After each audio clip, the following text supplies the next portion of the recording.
You'll never look at basic support and resistance levels the same way again. The problem is, if you don't know where you should actually enter a trade, and more importantly, where you absolutely shouldn't, you'll end up either missing all your profitable entries or jumping in at the worst possible spots. This video is your complete guide to mastering order blocks. First up, let's talk about why support and resistance levels, and especially trend lines, are actually terrible places to enter a position. To understand why you can't use these levels as an entry signal, you just need to answer one simple question. How are they formed? Let's go back to technical analysis. The more times a price level gets tested, the stronger that support or resistance level is supposed to become. The exact same logic applies to a trend line. The more touches it has, the more significant it's considered. But what does that actually mean for a technical trader? It means they're placing their orders and entering positions at a level that's basically a giant target, a level where a massive amount of liquidity is sitting just on the other side. Since traders pile in at these obvious levels where all that liquidity is sitting, whether it's a double top, a triple bottom, or any other multi-touch pattern, price will consistently sweep their stop losses. It's just hunting for those orders. And trend lines? They're no better. The moment you see a well-tested trend line, you think it's this rock-solid level that's going to hold. So you enter, and boom, same story. Your liquidity gets taken. And that's the biggest, but not the only, flaw in trading basic support and resistance or trend lines. How often have you drawn a level, only to watch price reverse just a few pips away, missing your entry entirely, and then come screaming back later to take you out on your stop loss? Sound familiar? It happens all the time. But wait, there's more. Let's talk about your stop loss. When you trade using these basic levels, where do you even put your stop?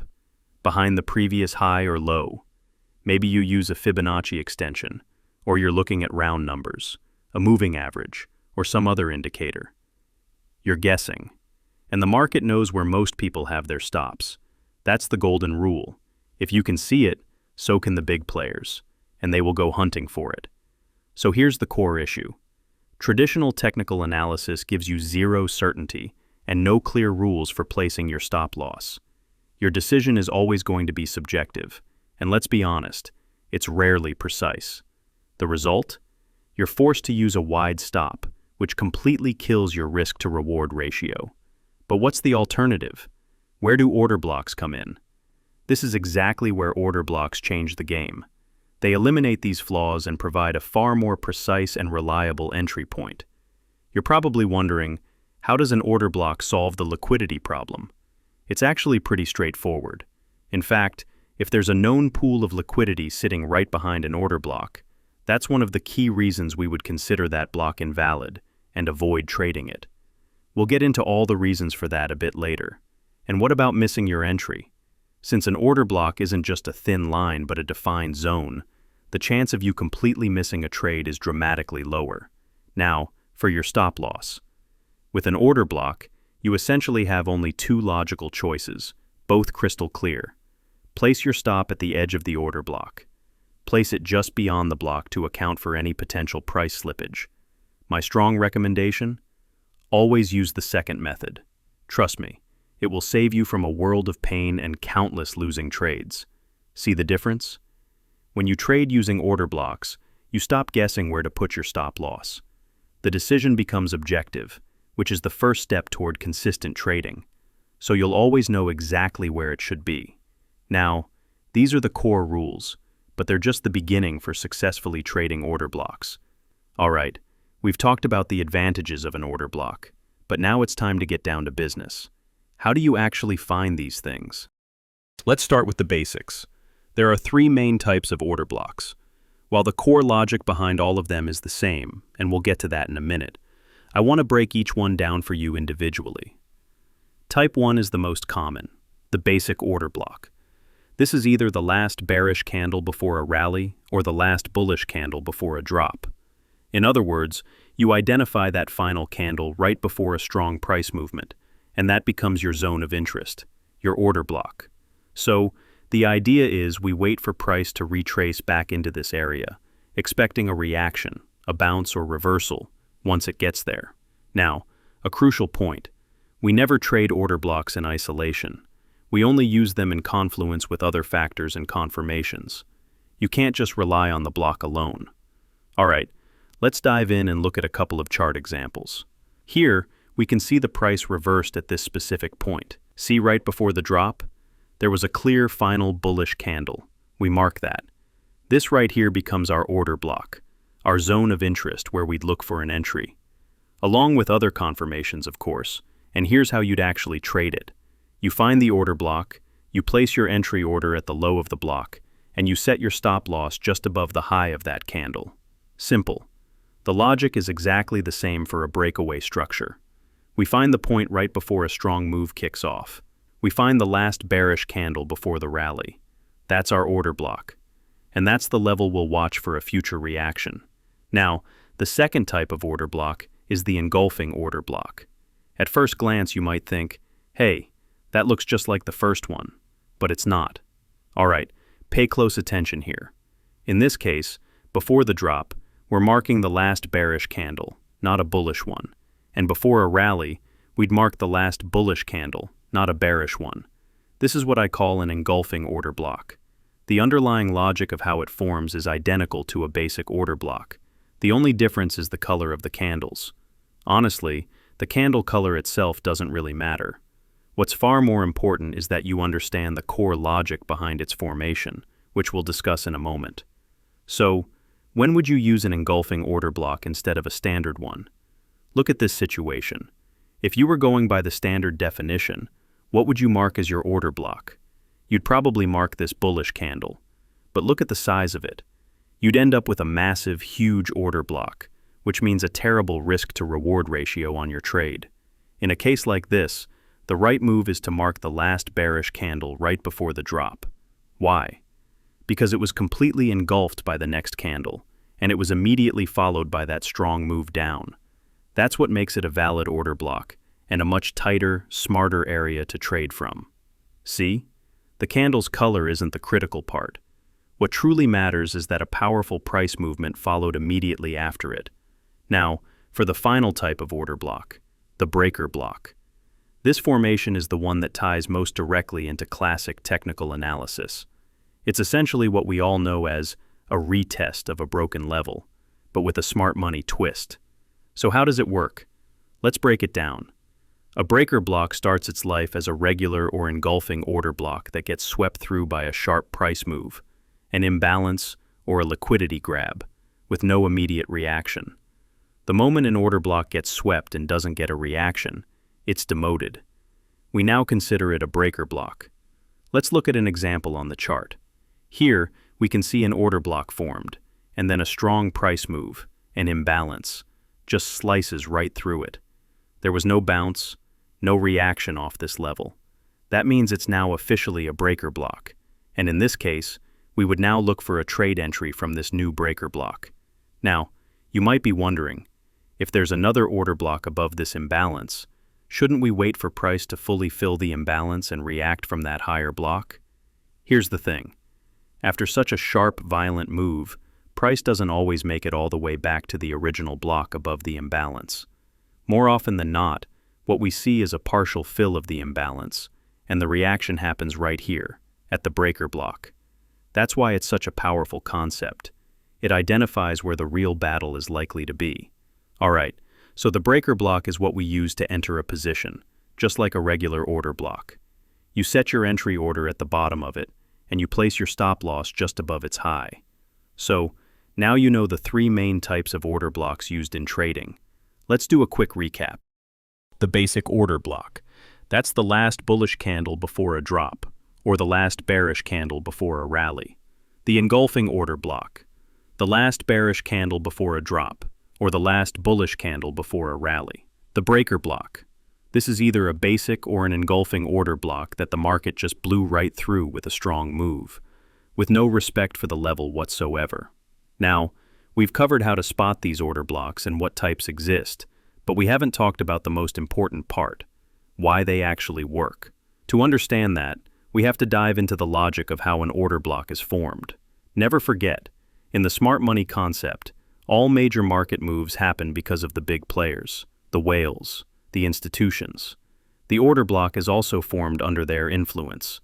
So how does this actually happen?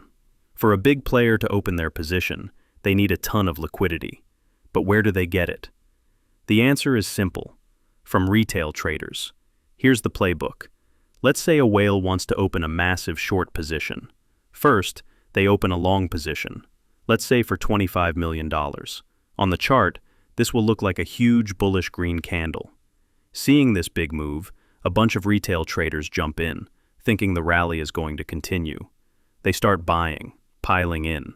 This is how the liquidity gets built up. They're taking the other side of the whale's trade. Then, the big player opens their real position, the massive short, which is much larger, say $100 million. This selling pressure slams the market and drives the price down. Once the prices fall into the whale's target, they'll start closing out their massive short position. When they buy back to cover, the selling pressure vanishes, and the price naturally bounces back up a bit. And here's where it gets really clever. Let's say the whale made a $10 million profit on that short trade. But remember, their initial long position is still open and now sitting at a loss. Let's say it's down $2.5 million. Of course, the whale wants to wipe out that loss. To do that, they need to push the price back up to the area where they opened that initial long position, the zone of our order block. When the price returns to that zone, the loss on their long trade is erased, and they break even on that leg of the operation. All right, so this is the exact moment where they start closing out that long position. Once they stop buying, the buying pressure dries up, and the bears take control again. This is why the order block has power, and this is why we base our entries on it. We're essentially piggybacking on the whale's need to break even. Let's break down an example on the chart. In this case, we have a clear bullish market structure. We can also see that after this specific point, we got a massive rally, a pretty distinct candle that accumulated all that liquidity for the big player to open their opposite position. Right after that, we get that powerful move. At this level, you can see the institution took their profits, and we get a gradual pullback. We mark out our order block zone because we're waiting for a reaction there. That's where we want to enter. Why? Because that's the area where the whale's loss gets wiped out. So what happens next? Price returns to our order block zone, and sure enough, we get a reaction and a continuation of the upward move. The whale closed their manipulative trade, and the market could resume its business. That's why order blocks work. It's not just magic. There's a clear logic and an understood manipulation behind it. This isn't just drawing lines that happen to line up, like in some traditional technical analysis. Now, it's time to talk about the most critical part. When do we actually use an order block, and when do we avoid it? When you're analyzing a chart, you're going to find a ton of order blocks. But listen up. You should not take a trade on every single one. Remember, in trading, patience is often a bigger edge than any indicator. Sometimes, the best trade is the one you don't take. Here's the #1 rule. If you find an order block, but then you see that both the primary and secondary market structure are bearish, and you're looking to go long from that block, you need to skip that entry. Wait for the structure to break and shift before you even start looking for a long entry. Trading against the trend is probably the biggest reason to cancel a perfectly good order block setup. Check out this example on the chart. You see a clear order block, a strong reaction from it. Above it, you see a pool of liquidity, the obvious target you'd expect price to take after bouncing from your block. But what happens next? Price will absolutely 100% run your stop loss. Why? Because you ignored the structure. Both the higher time frame and the immediate structure were bearish. You were trying to buy in a downtrend, which is the most common and costly mistake traders make. Here's another critical filter. Before you enter on an order block, you must make sure there isn't a pool of liquidity sitting right above it. If you go long from a block with a liquidity pool overhead, price will almost always spike up to snipe all those stops first, take you out, and then reverse towards your original profit target. In fact, identifying these liquidity pools can actually help you find the most valid order block to trade. When you're looking at two potential zones, the correct one is often the one that's positioned to trigger a move into the liquidity pool, not the one sitting directly underneath it. Let's break this down with a chart example. Right here, We've identified two separate order blocks where we'd consider entering a short position. The question is, how do we choose the one with the highest probability of a reaction? Let's zoom in on the first order block. Notice the obvious pool of liquidity sitting right above it. This is a major red flag. It significantly decreases the chance of a clean reaction from this block. Why? Because price is very likely to spike into that liquidity pool, hunting for stops, before any real move down happens. That's why we'd skip the first one and focus on the second order block. It doesn't have that same flaw. The path to the downside is much clearer, making it a cleaner, higher probability setup. Now you might be wondering, what about volume? Volume alone won't tell you if an order block will work. But, just like liquidity analysis, it can be a powerful filter when you're choosing between multiple zones. Remember this: the more volume that was traded within an order block, the more significant it becomes. Let's bring up the volume profile indicator on this chart. This shows us where the most trading activity, the point of control or POC, actually happened. Look at that. The volume profile clearly shows that the second order block has a much higher concentration of volume. This gives us another layer of confirmation that this is the zone we want to trade from. Alright, let's do a quick recap. When selecting an order block, your checklist should be: market structure. Is this trade with the trend, or are we trying to fight it? Never go against the structure. Liquidity pools. Is there a pool of liquidity sitting right above our long entry or below our short entry? If yes, it's likely a trap that will run your stop before the move. Volume. Does the block have a significant amount of volume? Volume profile is the best tool for this. Higher volume often means a stronger, more reliable level. If your order block passes these three filters, you've just significantly increased your odds of a successful trade. The key is to identify multiple potential zones and then use volume to tell us which order block is most likely to trigger a reaction.